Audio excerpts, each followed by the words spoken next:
Hallelujah, hallelujah. इस वचन के द्वारा परमेश्वर आप सबको आशीष दे। आइए हम एक एक करके इन वचनों को देखते हैं। यहाँ पे लिखा है, इस कारण तुम सब प्रकार का यत्न करके, एक प्रकार का नहीं, सब प्रकार का। सब प्रकार का यत्न का क्या मतलब है? भी हर तरीके से लोग यह जान सके कि यह मसीह को मानने वाला परिवार है, ये मसीह को मानने वाला बच्चा है। सब प्रकार के यत्न क्या है? आज मुझे बहुत खुशी हुई, बहुत सारे लोग टाइम पर आए। ये एक बार नहीं, ये हमेशा के लिए होना चाहिए। आपने इस साल अपने घरों में आराधना करवानी है, ये एक प्रकार का यत्न है। आपने अपने रिश्तेदारों को घर बुलाकर आराधना करवानी है, ये एक प्रकार का यत्न है। सब प्रकार का यत्न, आराधना करवाने में 2-2 महीने निकल जाते हैं, वो सब प्रकार का यत्न नहीं आता। आपके कोई काम पे आपके साथ काम कर रहा है, उनको हमारा नंबर दें। आपको नंबर दे रखा है जिसपे आप प्रार्थना करवा सकते हैं। यह है सब प्रकार का यत्न। जो आपको फोटो डाली जाती है, जो वर्ष डाली जाती है, वैसे आप आगे करें। मैंने कल रात एक वीडियो डाली थी, पास्टर शौकत जी हैं, उन्होंने बड़ा अच्छा बताया कि आप अपने व्हाट्सएप पे ऐसी वैसी चीजें ना भेजा करें, वचन भेजा करें, ताकि हम परमेश्वर में बढ़ते जाएं। यहाँ पे लिखा है, इसी कारण तुम सब प्रकार का यत्न करके विश्वास पर सद्गुण और सद्गुण पर समझ। पहले विश्वास के बारे में, विश्वास एक रिश्ता है, ठीक है। अब हमारा परमेश्वर के साथ रिश्ता है तो ऑटोमेटिकली हमारे अंदर सद्गुण मतलब अच्छी बातें आनी चाहिए। क्या आनी चाहिए? अब अच्छी बातें आ गई तो उस पर समझ भी आनी चाहिए। बहुत बार लोगों को अच्छी बातें आती हैं लेकिन उनको समझ नहीं है अच्छी बात किसके साथ करनी है और किसके साथ नहीं। इसलिए अच्छी बातें पहले जानना जरूरी है ताकि उसको समझदारी के साथ इस्तेमाल करें। और समझ पर संयम, क्या लिखा है? संयम, सेल्फ कंट्रोल, ठीक है। हमारा परमेश्वर के साथ रिश्ता है तो संयम का अगर ऑपोजिट देखें तो वो घमंड होता है। तो मतलब ये कि हमने ये नहीं करना कि अब मैं परमेश्वर के साथ मेरा रिश्ता है, अब मैं बहुत बड़ा हो गया हूँ। हाँ, हमारा परमेश्वर बड़ा है, इस पे घमंड करना है। हालेलुया। आगे देखिए, समझ पर संयम और संयम पर धीरज। समझ पर संयम और संयम पर धीरज मतलब उस पे विश्वास रखना है। आपने ये धीरज रखना है कि जो जिस परमेश्वर के साथ मैं चल रहा हूँ वो मेरा परमेश्वर मेरे साथ है। बड़े ही लंबी रेस में उसके साथ चलते रहें। और धीरज पर भक्ति, क्या लिखा है? भक्ति, उसकी आराधना करते रहना है। ये वाली अगर आज देखो, विश्वास से शुरू हो रही है और भक्ति पर खत्म हो रही है। विश्वास के साथ ये काम करते जाना है। नेक्स्ट, और लिखा है भक्ति पर भाईचारे की प्रीति। भक्ति हम किसकी कर रहे हैं? परमेश्वर की। और भाईचारा आपस में। हालेलुया। भक्ति ऊपर, भाईचारा आपस में। हालेलुया। बोलिए, भक्ति ऊपर, भाईचारा आपस में। ये परमेश्वर है। भक्ति पर भाईचारे की प्रीति और भाईचारे की प्रीति पर प्रेम बढ़ाते जाओ। हालेलुया। ये सारे के सारे पवित्र आत्मा के फल हैं। एक पेड़ अपने फलों से पहचाना जाता है, ये कलीसिया अपने फलों से पहचानी जाएगी। हालेलुया। इस बात को हमेशा ध्यान रखिए। नेक्स्ट, क्योंकि यदि ये बातें, कौन सी बातें? जो अभी हमने सुनी, ठीक है, पवित्र आत्मा के फल सुने हमने, वर्तमान रहे और बढ़ती जाए। वर्तमान का मतलब मौजूद रहे और बढ़ती जाए, तो तुम्हें हमारे प्रभु यीशु मसीह की पहचान में निकम्मे और निष्फल ना होने देगी। हालेलुया। मेरे पीछे बोलिए, मैं निकम्मा नहीं हूँ, मैं निष्फल नहीं हूँ। एक फोटो देखते हैं, आगे एक फोटो दिखाइए। ये क्या है? ये क्या हो रहा है? एक पौधा लगाया जा रहा है, ठीक है।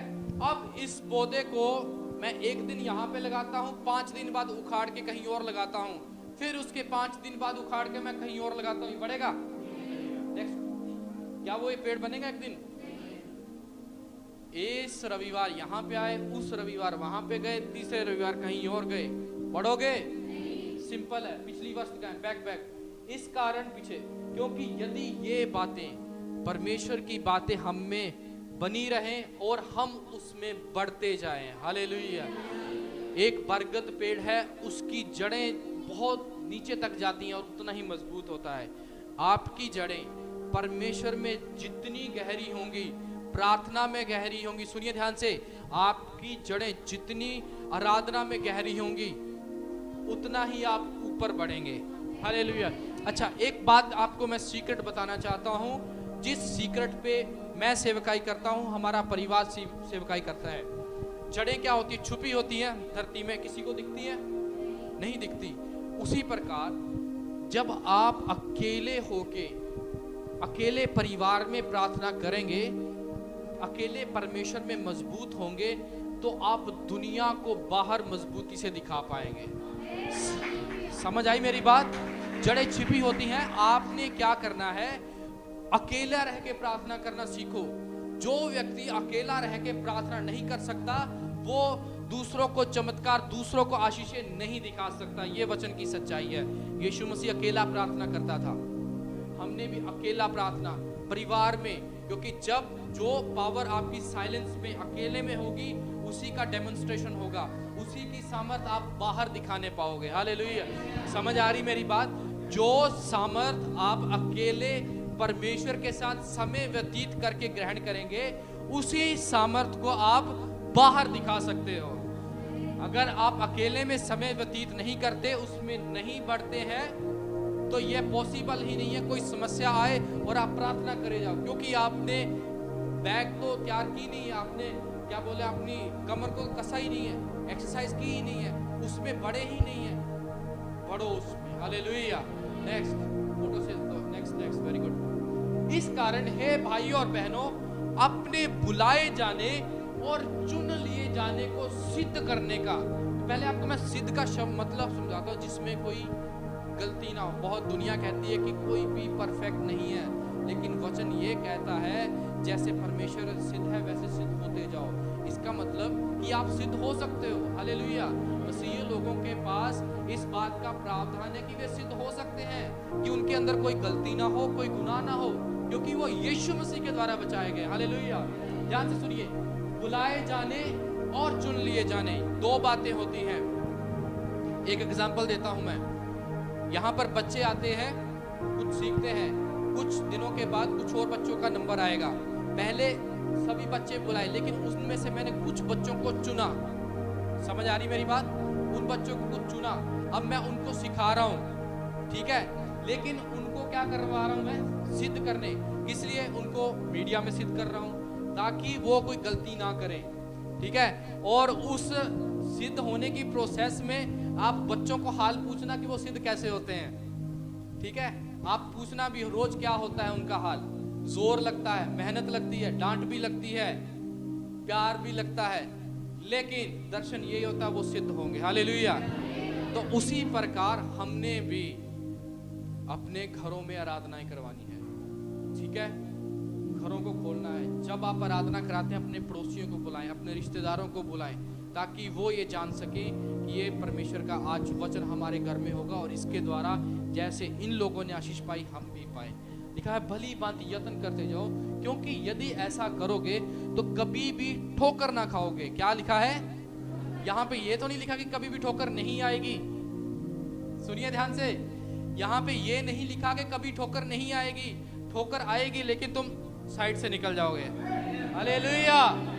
ठीक है। अब यहाँ पे एक वचन को समझिए कि कभी भी ठोकर ना खाओगे, मतलब ठोकर आएगी। अगर मान लो ठोकर आएगी ही नहीं, तो हमें पता कैसे चलेगा कि हम परमेश्वर में कितने मजबूत हैं? ठोकर आ गई, लग गई, तो पता चल जाएगा कि हाँ हम मजबूत नहीं है। ठोकर आ गई, साइड से निकल के परमेश्वर ने हमें सामर्थ्य दी उस ठोकर को ठोकर मारने के लिए, तब हमें पता चलेगा हम परमेश्वर में मजबूत है। हालेलुया।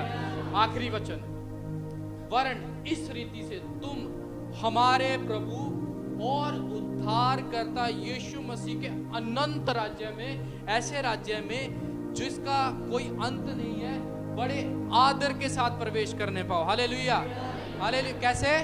आदर के साथ। देखिए, एक बात को ध्यान रखिए कि हर कोई व्यक्ति उसके राज्य में प्रवेश करेगा, लेकिन एक बात ध्यान रखिए, जब आपने यीशु मसीह को ग्रहण कर लिया, आप स्वर्ग में पक्के हैं, आप स्वर्ग में जाएंगे। लेकिन उसके बाद आप जब उसके फलों में बढ़ेंगे, तो ये आदर उस बात पे डिपेंड होगा। ध्यान रखिए कि आप कैसे उसके कार्य कर रहे हैं। कितने लोग चाहते हैं कि मैं आदर के साथ स्वर्ग राज्य में प्रवेश करूं? हम आदर के लायक नहीं हैं, लेकिन यीशु मसीह ने हमें आदर के लायक बनाया है। हालेलुया। हम आदर के लायक नहीं है, यीशु मसीह ने हमें इसके लायक बनाया है, इसलिए हर पल उसका धन्यवाद करते रहे। नेक्स्ट आपके लिए सरप्राइज, इसलिए थीम ऑफ द ईयर, उसमें जड़ पकड़कर बढ़ते जाओ। हालेलुया। उसमें जड़ पकड़कर बढ़ते जाओ। एक दूसरे को बोलो, उसमें जड़ पकड़कर बढ़ते जाओ। उसमें जड़ पकड़कर बढ़ते, हालेलुया, उसमें जड़ पकड़कर बढ़ते जाओ। क्योंकि बिना जड़ के, ध्यान से सुनिए, अगर बच्चा भी पकड़ा कोई नहीं पकड़े रहिए, उसमें जड़ पकड़कर बढ़ते जाओ। जिस दिन जड़ छोड़ दी तो फिर 2 दिन बाद आकर ये नहीं कहना कि मैं बढ़ क्यों नहीं रहा। हालेलुया। जड़ को रखना है, लगातार खुदा के साथ बने रहना है। अब बहुत सारे लोग तो सीधा ईस्टर पे नहीं आना है। हालेलुया। क्योंकि बीच में अगर जड़ तोड़ दी तो हमारा कोई दोष नहीं है। हालेलुया। जड़ पकड़ाए रखना, अपने बच्चों की जड़, अपनी जड़, अपने परिवार की जड़, पूरे खानदान की जड़। हालेलुया। आप अपने परिवार के मुखिया हैं, इसलिए इस ध्यान को रखिए कि आपने जड़ पकड़कर बढ़ते जाना है। नेक्स्ट, जड़ पकड़कर बढ़ते जाओ, ये थीम होगा। और ये फोटो हर एक व्यक्ति ने, जितनों के पास व्हाट्सएप है, फेसबुक है, हर एक व्यक्ति ने इस फोटो को शेयर करना है। ग्रुप में थोड़ी देर में डाल दी जाएगी। दूसरों को बताना है कि हमारे चर्च का इस साल का दर्शन ये है कि हम जड़ पकड़ते हुए उसमें बढ़ेंगे। हालेलुया। कितने लोग इसमें बढ़ेंगे इस 22 साल, कितने सा।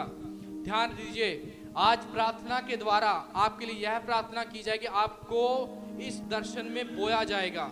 सुनिए ध्यान से, इस दर्शन में आपको बोया जाएगा। जड़ पकड़ना आपका काम है, ठीक है। आपने जड़ पकड़नी है।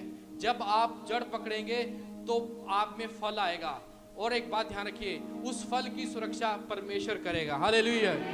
ध्यान दीजिए, एक पेड़ को फल लगता है, वो पेड़ अपने फल की रक्षा नहीं कर सकता, ठीक है। उस फल की रक्षा के लिए एक माली होता है, ठीक है। तो उसी बात को ध्यान रखें, आपने जड़ पकड़ना और फल देना है, ठीक है। देखना है आपने अंदर प्रार्थना वाला पानी, वचन वाला पानी डालना है, ताकि आप बढ़ो और फल लाओ। और जब आप बढ़ोगे और फल लाओगे तो परमेश्वर आपकी फल की रक्षा करेगा, और लोग आपके फल को देखकर कहेंगे ये मेरा भाई और बहन मसीही है। हालेलुया। परमेश्वर आप सबको आशीष दे। हालेलुया।